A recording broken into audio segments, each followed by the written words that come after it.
The origins and history of consciousness concerns two distinct but related processes. The collective consciousness of humanity, as culture carries past knowledge and insights into new generations, and the development of consciousness at the individual level. As Neumann writes, the beginning can be laid hold of in two places. It can be conceived in the life of mankind as the earliest dawn of human history, and in the life of the individual as the earliest dawn of childhood. Again, consciousness is defined as a specifically human capacity to use symbols and metaphors to represent specific ideas. This symbolic mentality allows our knowledge to grow in many unforeseen directions. As humanity has become more and more conscious, we have filled our stories and myths with symbols which can be roughly correlated to the various stages of conscious development. This happens because our unconscious minds bias our symbols towards those ideas which are already contained in the psyche. For instance, the hero's myth is so common because human psychology is predisposed to a kind of heroic narrative in which we are the heroes of our own lives. Therefore, we expect to observe psychological processes finding their way into early mythology, albeit in the form of obscure symbols. The creation myth is the first stage of this symbolic evolution. Before humans were conscious, they never really cared to ponder their origins, but as self-awareness developed, the problem of their origins became increasingly apparent. Creation myths are an attempted solution at this problem, which is meant to satisfy the ego and create a collective background in which a society participates. As a result, many creation myths contain symbols which represent the various stages of psychological development. These symbols actually help to evolve consciousness, as they allow the mind to access ideas which are typically beyond the reach of the human mind, and it is through this process that humans can grasp abstract concepts. We have already talked about how ideas in nature can be used as symbols to widen certain ideas. In this video series, we will primarily be looking at symbols which are meant to represent psychological processes. Before consciousness, humans exist in a state of pre-consciousness, and this state occurred both in the historical past and in the life of every person. You can recall a time when you had no awareness of your existence, but were simply carried along unconsciously. This state can be recalled by a conscious person as the time before consciousness, but how can this initial phase be characterized? This pre-conscious state of mind is readily demonstrated through mythological symbols projected into the cosmological origins of the universe. It is symbolized, for instance, as the Garden of Eden in the biblical creation narrative, which is described as a paradise in which mankind is not burdened with conscious awareness and can exist in a state of passivity. This state isn't actually a perfect paradise. It is only symbolically described as such, as a way to contrast the pre-conscious mentality with the conflicted state of consciousness, as it is through this contrast that we can gain an understanding of things which are difficult to understand. In the beginning is perfection, wholeness. This original perfection can only be circumscribed or described symbolically. Its nature defies any description other than a mythical one, because that which describes, the ego, and that which is described, the beginning, which is prior to any ego, prove to be incommensurable quantities as soon as the ego tries to grasp its object conceptually, as a content of consciousness. It is worth delving into the meaning of this statement. Since the ego is trying to understand its own position, it has to try and understand what it was like before there was an ego. But how can a person describe what it is like to not have an ego? It's paradoxical, because you need to have an ego in order to know what it is you are trying to describe. And this is why it is so hard to understand what it feels like to not be conscious, even though everybody experiences this state. One particularly interesting symbol is the circle, which commonly represents wholeness, perfection, and infinity, and it is this symbol which is projected in creation stories as a description of the universe prior to any sort of manifestation. Primitive man had no idea that he was describing his own psychology, but nonetheless projected this psychology into mythology. Circle, sphere, and round are all aspects of the self-contained, which is without beginning and end. In its pre-worldly perfection, it is prior to any process, eternal, for in its roundness there is no before and no after, no time, and there is no above, no below, no space. All of this can only come with the coming of light, of consciousness, which is not yet present. Now all is under sway of the unmanifest Godhead, whose symbol is therefore the circle. Circular imagery is often projected in myths as representing the state of existence before the coming of consciousness, and the circle is representative of the primordial age before the separation of opposites. Since consciousness is partially a consequence of the discrimination of opposites, the time before consciousness, and thusly before the universe, is described as a state where opposites are in union. We have, for instance, Plato's description of creation. Therefore the demiurge made the world into the shape of a sphere, giving it that figure which of all is the most perfect and the most equal to itself. He also writes, "And he established the universe as a sphere, revolving in a circle, one and solitary, yet by reason of its excellence able to bear itself company, and needing no other friendship or acquaintance." Circles are representative of the union of opposites, the state of paradise which precedes consciousness. Again, this symbol arises from the human psyche, as a way of explaining its own situation, but the symbol naturally extends by way of metaphor towards unusual concepts which are foreign to the mind, such as the concept of eternity. These symbols capture the unity of opposites, which are self-contained and self-sufficient. This self-sufficiency exists in the state of a child who is protected by its mother, for in this state there is no need for the child to exert itself, as all needs are taken care of by the mother. This is another reason why pre-consciousness is paradisal, because the child does not need to worry about anything. The mythological symbols which represent this state are a psychological attempt to characterize this pre-conscious mentality in distinction to consciousness. The circle is also the symbol of the Chinese Wu Ji, which also represents the primordial universe, as Chinese philosophers believed that before creation, the universe was akin to a circle. This primordial symbol is the state from which the universe and the ego emerge. So what is going on with all of these symbols? And why do they appear in ancient philosophical systems? This is due to the fact that the ego often seeks answers to questions which result from self-awareness, and the primordial symbol is one part of the solution, which comes naturally since the ego tries to recall the state of existence prior to consciousness, which, in contrast to the fleeting nature of consciousness, feels timeless and paradisal, for which everybody dreams of being a child again. Circles represent unbounded time, as opposed to how we normally think about time, as a timeline which has a clear beginning and end. Circular time has no beginning or end, since any point on the circle can become both the beginning and the end. It is the contrast between the Greek god Kronos, who represents linear time, and Aeon, with the circular symbol, represents unbounded time, not confined to past, present, and future. The symbol opens our minds to ideas which are extremely foreign, and yet exploring these ideas allows our consciousness to expand into unfamiliar territory, ideas our unconscious ancestors would have never been able to comprehend. Since the ego is aware of its own existence, it is aware of the passing of time, and is conscious of its fleeting nature. In contrast, pre-conscious mentality feels timeless, almost like it goes on perpetually. We all experience this, as childhood feels to go on forever, while adulthood feels significantly faster, almost as though time speeds up the older we get.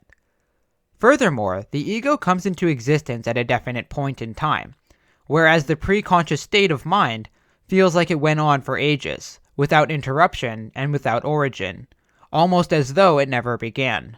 This, of course, is the symbolical nature of these images, as described by myths, and is an attempt to answer the very puzzling question about the origin of existence, and it is from this eternal primordial state where consciousness and the universe emerge, at least as described by creation stories. The primordial universe, which goes on perpetually, without interruption or tension, is also depicted by the symbol of the Ouroboros. Draco interfecit, se ipsum, maritat se ipsum, impregnat se ipsum. It slays, weds, and impregnates itself. The heavenly serpent exists in a state of infinity, all needs met, just like the unconscious child, wrapped in the arms of its mother, going on perpetually without ego. We find this symbol all throughout history, and for this reason, Erich Neumann calls this phase in the psychological development of a person the Ouroboros phase. As he writes, "This round, in existence in the round, existence in the Ouroboros, is the symbolic self-representation of the dawn state, showing the infancy both of mankind and the child. The validity and reality of the Ouroboros symbol rests on a collective basis. It corresponds to an evolutionary stage which can be recollected in the psychic structure of every human being. It functions as a transpersonal factor that was there as a psychic stage of the formation of an ego. Moreover, its reality is re-experienced in every early childhood, and the child's personal experience of this pre-ego stage retraces the old track trodden by humanity. This phase is also strongly associated with the archetype of the mother, since a child's needs are taken care of, in most cases, by the mother, and so no exertion is necessary except in cases of neglect or abandonment. We project these archetypal ideas into the world regularly, which is why archetypal themes can be noted in all myths." Neumann further describes this state in the following way.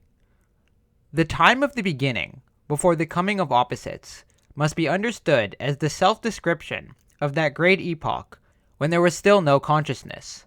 This prehistoric state of being is not time, but eternity, just as time before the coming of man and birth and begetting is eternity. And just as there is no time before the birth of man and ego, only eternity, so there is no space, only infinity. Different cultures have different conceptions for the idea of unified opposites, and these ideas can reveal what is considered important to a culture. One example is the yin-yang symbol of Chinese philosophy, which demonstrates order and chaos, or masculinity and femininity, as unified opposites. As Lao Tzu writes, "There was something formless yet complete that existed before heaven and earth, without sound, without substance, dependent on nothing, unchanging, all-pervading, unfailing. One may think of it as the mother of all things under heaven." In the Babylonian creation story, the union of opposites is represented by two primordial entities, Apsu, who represents fresh water, and Tiamat, who represents salt water, who exist in a state of primordial union. In the age prior to the creation of the world, salt water and fresh water are mixed together and not yet separated. Consciousness is associated with the separation of opposites and the origins of disparity or differences, as we will see later in this series. Other symbols of unified opposites existing before consciousness include Adam, who, before the creation of Eve, is actually a hermaphrodite, and only becomes a man when Eve is created from his rib.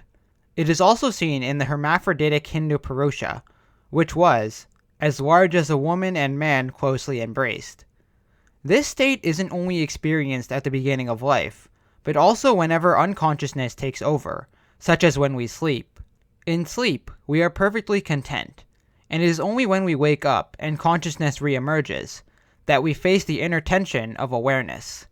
The prominence of these psychological ideas in different cultures varies, and not all cultures have expressions for the various phases. The best symbols representing these obscure ideas relate to concepts which are already familiar, and archetypal concepts are the most familiar since they are already built into the psyche. This is why in myth, the Ouroboros is understood as the conjoined world parents, as the parental archetypes are the first reality encountered by the child, or why Ouroboros depictions use the snake, an animal which primates instinctively fear. The archetypal concept of parents is projected into the universe, usually in the form of a father deity and mother deity. In the Ouroboros phase, these opposites are not yet separated, and exist in a state of blissful union. It is only later, when these opposites begin to differentiate themselves within the child, that the child begins to feel the state of inner tension, as well as the accompanying feeling of consciousness.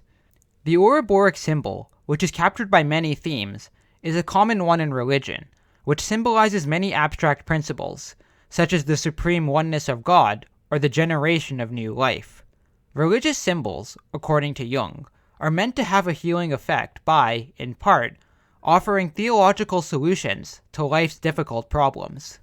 But how does consciousness arise in the first place?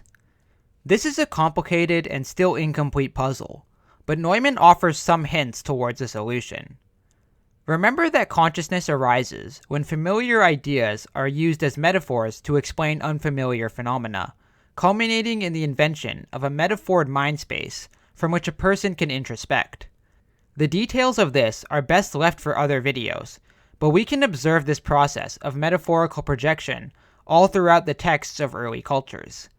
Parts of the body are used as familiar objects through which the world is understood. In the Memphite theology, it is stated that the world and the gods are made from the divine speech, which utters the thoughts of the heart. Atum with his Aeneid, and every divine utterance manifests itself in the thought of the heart and the speech of the tongue. Ancient Egyptians believed that their thoughts came from their heart, which is the beginning of creating a mind space, in this case located in the chest, from where thoughts occurred. You will note from a previous video that this is one of the hallmarks of consciousness. The breath is also often taken as a symbol for life, wherein everything is born from the breath of God.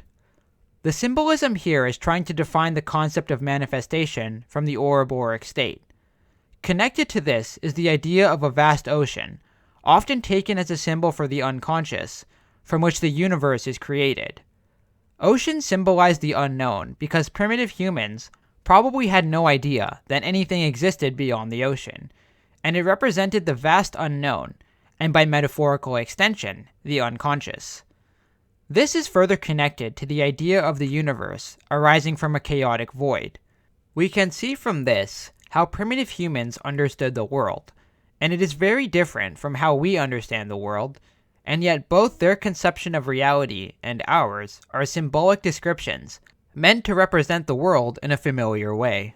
Another example of emerging consciousness is the Greek word thumos in the Iliad, which seems to mean motion, is later projected into the body, and is understood as an internal quality. Ideas which were originally concrete begin to be used to describe mental experiences. Parts of the body are projected into different contexts, such as when we speak of the heart of the world. As Neumann writes, the body scheme as an archetype of the original man, in whose image the world was created, is the basic symbol in all systems where parts of the world are coordinated with parts of the body. Even modern language cannot escape the fact that we use the body as a metaphor to increase our descriptive abilities. Organs are imbued with abstract qualities, the belly being taken as the seat of instinct, such as when we go with our guts, the heart as the seat of emotion, as well as an ethical organ, and the head as the seat of the spirit. For instance, the Hindu Kundalini Yoga describes consciousness as ascending through the body. Neumann describes this early state as still being bound up with emotions, i.e., consciousness as a specific property is not fully differentiated from emotion. This feeble consciousness is first how mankind understood the world, and passing these ideas into the next generation allows culture to gradually evolve. Our capacity for symbolic thought allows us to ponder questions which we never previously considered, and this process of generating symbols and metaphors to represent the world is what allows consciousness to arise in the first place. Another archetypal concept which readily finds projection in early human thought is that of food. The instinct to eat, hunger, is one of the most elementary of man's psychic instincts, and the psychology of the belly plays a correspondingly large part with primitives and children. As such, we find food symbolism in early history, where the gods are both the nourishers and the devourers of the universe. There are many examples of this, but this is just one from an Indian creation story. Hunger and thirst said to him, "For us two also find an abode." To them he said, "I assign you two a part among these divinities. I make you two partakers among them. Therefore, to whatever divinity an oblation is made, hunger and thirst become partakers in it." He bethought himself, "Here now are worlds and world guardians. Let me create food for them." He brooded upon the waters, and out of them that were brooded upon there arose a form, The form that arose is food. Eating is understood as assimilating, and the process of gaining new insights and integrating them into consciousness is likened to eating food, wherein the food is transformed into energy. When we talk of the conscious mind assimilating an unconscious content, we are not saying more than is implied in the symbol of eating and digesting. These elementary symbols, again, probe at ideas which can easily be characterized except by way of metaphor. Common ideas become protracted so as to acquire deeper philosophical and psychological meanings, and religion can be roughly thought of as a system of symbols which supposedly have a transcendental meaning. Even in Catholicism, the sacrament of eating the holy bread carries this transcendent symbolic meaning. The materialization of psychic contents, by which contents we would call psychic, like life, immortality, and death, take on material form in myth and ritual and appear as water, bread, fruit, etc., is a characteristic of the primitive mind. In reality, there is a psychization of the object. Everything outside us is experienced symbolically, as though saturated with a content, which we coordinate with the psyche, as something psychic or spiritual. In other words, the world perceived through a conscious human is ultimately symbolic, and ideas can be extended into analogies for deeper philosophical concepts, but early humans could only understand the world with very elementary ideas, such as food or their own bodies. This type of thinking was necessary for early humans, and it is only thanks to millennia of technological and cultural progress that we can avail ourselves from this elementary symbolic thinking. The Ouroboros stage, which was experienced by humanity collectively, but is also experienced by every person during the early phases of their life, is also characterized by narcissism, as the child sees itself as the center of the universe. This narcissism isn't necessarily bad, but is an evolutionarily acquired trait, which is actually very important for survival. It is only with the coming of consciousness does the idea that selfishness is bad come into view. This phase is strongly associated with the dominance of the maternal side of life. The mother archetype, which is a generally passive state of existence, predominates over the psychic life of the child. The mother is then symbolically understood as a life-giving force, and this is why the mother symbol is projected into the world as Mother Nature. The round of a mother's womb, which is circular, is also understood as the place of origin, which makes the womb a powerful symbol for grasping the concept of origination out of a state of perpetual existence. We have to remember that the more symbols we have for understanding an idea, the more it helps people to understand that idea, and the womb, being round like a circle, is a very potent symbol. The ego originates from this Ouroboros situation, and so all of these symbols are really descriptions of psychology before mankind is even conscious of the concept of psychology. It is really amazing when you realize that early mythology captures the prototypical state of mind of a human and its successive development. Again, these symbols, particularly the Ouroboros and its related concepts, are the attempt by a conscious ego to explain what it was like before consciousness. At this point in the series, we are still at the dawn of consciousness, and the ego has yet to differentiate itself from the Ouroboros state of mind. So long as the ego was swimming in the belly of the Ouroboros as a mere ego germ, it shared in that paradisal perfection. This autarky holds absolute sway in the womb, where unconscious existence is combined with the absence of suffering. Everything is supplied of its own accord. There is no need for the slightest exertion. This state of egolessness, interrupted by no pleasure-pain reactions, is naturally experienced by the later ego consciousness as one of the most perfect forms of autarky, bringing utter contentment. There are three main points that we can summarize as takeaways for this video. First, the Ouroboros phase is a state which everybody experiences before consciousness. Second, the Ouroboros and its related symbols are meant to represent this stage. Third, this stage is projected in creation stories as the state of the universe prior to creation, and subsequent phases are also present in creation mythology. The Ouroboros phase can only last for so long, before life demands that the individual become conscious of himself and take the first steps into life.